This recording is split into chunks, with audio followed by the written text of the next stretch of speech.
In a land long ago, two great nations faced each other on the battlefield.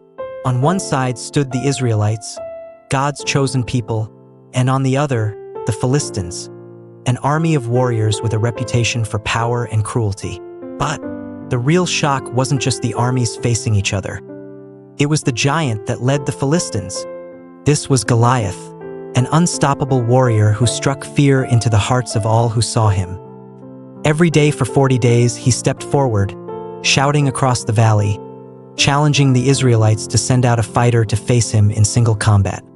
He promised that if anyone could defeat him, the Philistines would surrender.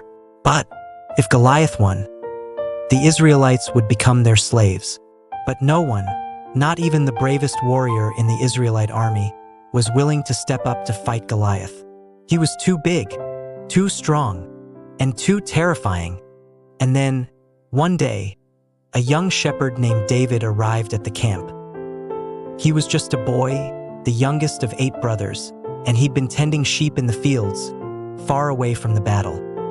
But when he heard about Goliath's challenge, something stirred in him. David couldn't believe it. Why is no one standing up to him? He thought. And then, he had an idea. Why not him? Why not a boy like him? David approached King Saul, and with boldness in his eyes said, "I'll fight him. I'll face Goliath." David explained how, as a shepherd, he had fought off lions and bears to protect his sheep. And if God had been with him then, he would be with him now against Goliath. David didn't need King Saul's armor. Instead, he chose to face Goliath in his own way, armed with only a sling, 5 smooth stones, and his trust in God. David, armed with his sling, walked into the valley to face the giant. Goliath laughed when he saw David, the young boy with no armor, no sword. He mocked him, asking, "Am I a dog, that you come at me with sticks?" But David wasn't afraid. He shouted back, "You come at me with a sword, a spear, and a javelin, but I come at you in the name of the Lord Almighty, the God of Israel. Today, the Lord will deliver you into my hands, and everyone will know that there is a God in Israel." David didn't waste time with words.